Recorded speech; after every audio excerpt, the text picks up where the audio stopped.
pas saya tanya ke leader soal masalah itu, masalah dengar suara langkah kaki pendaki tanpa headlamp malam-malam di tengah hujan, si leader bilang kalau mereka setenda nggak ada yang dengar. Di situ saya cuma bisa diam terus sambil mikir, terus siapa yang tadi malam mendaki, terus siapa yang tadi malam ngeluarin suara kayak langkah kaki. Tapi di situ udah nggak mau mikir panjang lebar, karena ya yang saya tahu peringatan sebelum naik katanya kalau ngalamin suatu hal yang agak aneh jangan pernah diceritain di atas gunung gitu. Nah setelah itu kami kayak kegiatan biasanya, siap-siap, nyiapin makanan, ngopi. Kami makan rame-rame di shelter 1 kan. Kami makan rame-rame. Udah selesai makan, ya ada yang ngerokok, ada yang cuma ngobrol-ngobrol sambil nunggu siang. Terus ada beberapa juga yang udah mulai ngerapiin tenda, ngerapiin alat-alat, nyusun lagi di carrier. Setelah itu tuh kami naik sekitar jam 10 pagi. Di perjalanan sih biasa aja ya, mungkin karena memang cuaca masih pagi jadi perjalanannya masih biasa aja. Cuman pas ngelewatin 2 jalur yang agak, bukan 2 jalur sih, satu jalur, maksudnya ada 2 track kayak nyabang gitu jalannya. Itu yang ya lumayan curam karena tadi malam hujan jadi licin. Tuh di situ entah cuman perasaan saya atau kayak mana, saya tuh ngerasa banyak banget yang ngawasin kami. Entah dari sisi mana aja tuh banyak banget yang ngawasin kami. Cuman di situ kayak semuanya nggak ada yang notice. Jadi ya saya cuman mikirnya mungkin cuman halusinasi saya atau kayak mungkin cuma perasaan saya aja gitu kan. Kami naik sampai ke pos bayangan, shelter bayangan 2. Di situ kami istirahat sambil nunggu rombongan yang belakang, dan ada beberapa yang udah naik kan. Itu kami istirahat, kami duduk, kami minum, kami ngerokok. Nah kebetulan posisi saya pas ngadep ke arah jurang. Di situ entah kenapa ada sesuatu yang buat saya tuh tertarik buat lihat di sekitar jurang itu. Makin lama makin saya amatin. Yang awalnya tuh cuman pemandangan pepohonan yang rimbun, tiba-tiba ada kayak sosok kaki besar hitam, terus dia tuh kayak setengah jongkok ngadep pas ke arah kami duduk. Itu kayak cuman ngeliatin aja, bukan ngeliatinnya tuh kayak nyeringai gitu. Jadi kayak ngasih pertanda, mau apa kalian kesini gitu. Di situ saya cuma diem ngeliat si makhluk itu. Saya nggak bisa ngomong apa-apa, dan saya pun nggak berani juga buat bilang ke teman-teman saya kalau di situ ada makhluk kayak gitu. Entah yang lain sadar atau enggak, tapi seakan-akan dia tuh nyeringai ngawasin ke arah kami. Setelah yang lain, yang rombongan yang anak-anak dari belakang tuh sampai, akhirnya kami mutusin buat naik duluan daripada keburu sore kan. Di situ udah sekitar jam 2:30, belum sampai jam setengah 2-an, jam 1:30-2-an. Di situ kami mutusin buat naik. Kami sampai ke shelter 2. shelter 2 Gunung Kerinci, tahu kan? Kan tempatnya kecil.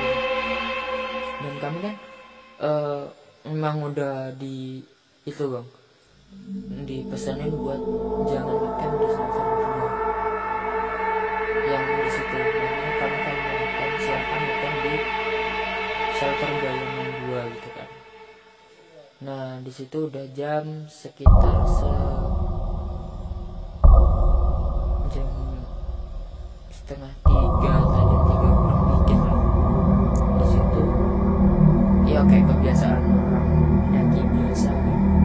Mereka pada ya cuma duduk ngerokok, minum, istirahat, mulihin tenaga sambil nunggu rombongan belakang. Pas yang lain asik ngobrol, saya kebetulan duduk di paling ujung sebelah kiri, sebelah kanan kalau dari bawah. Sebelah kanan saya duduk, yang lain asik-asik foto, asik-asik ngobrol. Terus saya duduk, saya ngerokok. Saya masih kepikiran sama tragedi yang di shelter 1, terus di shelter Bayangan 2 yang tentang si sosok hitam itu. Di situ saya duduk, saya mikir itu. Nggak lama kemudian kayak semua jadi sunyi. Yang awalnya tuh banyak orang di situ, tiba-tiba cuma saya sendiri. Ada sosok kayak cowok pakai pakaian setengah badan yang saya lihat sih bang. Dia dari arah kiri, kalau dari arah kiri sana kelihatan cuma separuh, cuma badannya doang, kakinya enggak. Rapi pakaiannya, ganteng orang, kayak nyaman banget ngeliat dia. Samar-samar kayak ada suara orang ngomong, tapi mulut dia tuh diem bang. Tapi seakan-akan dia ngomong. Jadi karena saya penasaran, saya pastiin. Makin mempertajam pandangan, makin coba ngeyakin bahwa itu sosok manusia. Makin saya yakin bahwa itu bukan manusia. Ada pesan yang dia sampaikan, walaupun dia nggak ngomong, tapi kan yang tadi saya bilang ada suara kayak orang ngomong. Dan itu saya yakin dia, karena yang saya lihat itu cuma benar-benar saya sama dia, dan itu posisinya sunyi bang, kabut. Padahal sebelumnya tuh nggak ada kabut, benar-benar cerah cuaca. Dia kayak jangan di sini, silakan shelter 3 dekat, lebih kurang kayak gitu. Jadi itu berulang. Jadi setiap saya nggak yakin sama kata-kata itu, dia makin keras. Jangan di sini, jangan di sini, jangan di sini, kayak gitu. Jadi nggak lama mereka semua tuh kembali, kayak tiba-tiba ada lagi gitu. Terus cuaca cerah lagi, terus mereka asik-asik ngobrol kayak biasanya, kayak gak kejadian apa-apa gitu. Di situ saya langsung ambil inisiatif karena saya keinget sama kata-kata dia kan, kata-kata si makhluk itu. Oke, kita naik. Saya bilang sama leader, saya bilang sama anak-anak, yuk naik yuk, keburu malam, kita bawa anak-anak cewek soalnya. Di situ ada 2 anak cewek yang bareng kami, yang satu udah naik ke atas. Jadi kami naik, posisi kami naik tuh ya normal kayak orang daki biasa, soalnya siang.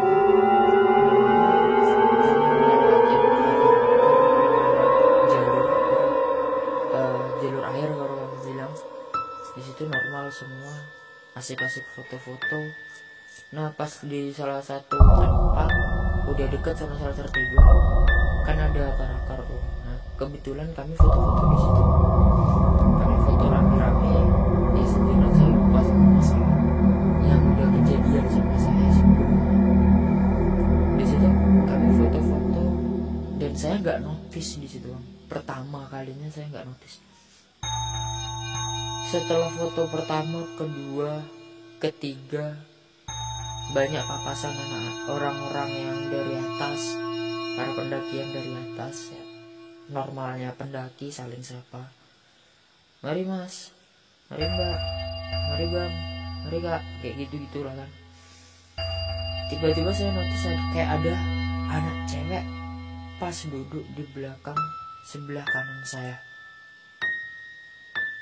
Di situ saya kayak ngerasa kalau dia itu ada, bener-bener ada. Pas saya toleh, hancur mukanya tinggal separuh. Dia kayak pendaki pakaiannya, tapi bukan kayak pendaki sekarang sih, lebih kayak pendaki kuno. Mukanya hancur separuh, terus kayak ada aura kesedihan, penyesalan. Itu tuh udah campur aduk jadi satu di makhluk ini bang. Saya ngelihat, karena saya takut, saya malingin pandangan saya ke arah teman saya yang lagi asik foto-foto dia. Nah pas di situ saya benar-benar udah kayak ketakutan, seserem ini kan naik gunung gitu kan. Cuman kalau saya mikir kayak gitu, anak-anak lain kenapa jalan-jalan aja gitu? Apa cuma karena saya yang kadang-kadang bisa ngerasain jadi kayak gini? Itu pertanyaan itu muter terus. Jadi sampai akhirnya kami mutusin buat naik sampai di Batu Sabana shelter 3 sekitar jam 4 sore atau setengah 5 sore, sekitar itu loh. 4 setengah 5 ya, karena kami juga jarang berhenti. 4 setengah 5 sore sampai ya anak-anak kayak biasa pada diriin tenda, siap-siapin peralatan masak buat ngopi kayak gitu loh. Jadi situ sih buat tenda ya udah biasa aja buat tenda. Sampai pas sebelumnya tuh cuaca masih cerah banget. Sampai jam 8 malam kami habis ngopi, habis masak, itu cuaca masih cerah, bener-bener cerah, kayak mendukung banget buat summit attack gitu. Sampai sekitar jam 10 kami ketemu sama pendaki-pendaki dari Jakarta yang katanya TikTok gitu. Yang ya pertama saya nggak paham sama kata-kata TikTok itu apa lah kan. Itu ternyata kan teman saya udah baru jelasin kayak gitu. Mereka pendaki dari Jakarta sekitar 4 atau 5 orang pendaki dari Jakarta, dan mereka TikTok. Mereka ngajar summit itu sekitar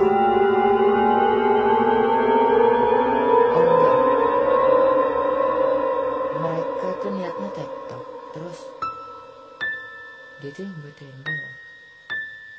Dia buat tenda di pas di shelter, posisi shelter. Di situ ya kami ngobrol-ngobrol, terus kami nanya kan, sampai tetap jam berapa kak? Bareng aja sama kami. Dan mereka ngajain, yaudah ayo kita sampai tetap bareng-bareng biar nanti pagi jam 3 udah siap-siap semua ya.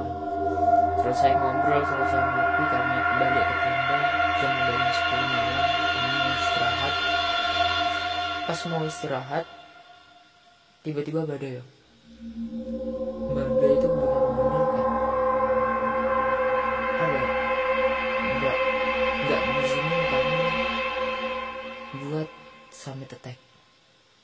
Tapi di situ anak-anak juga udah nggak mikir badai ini nggak usah summit attack. Mereka tetap semuanya summit attack. Dan di situ saya ya cuma bilang ini yang mereka cari, bonus yang mereka cari pas pendakiannya. Sampai jam 2 malam saya bangun, anak-anak belum ada yang bangun. Saya bangun, saya nyiapin alat dan buat saya sama teman-teman saya yang setenda,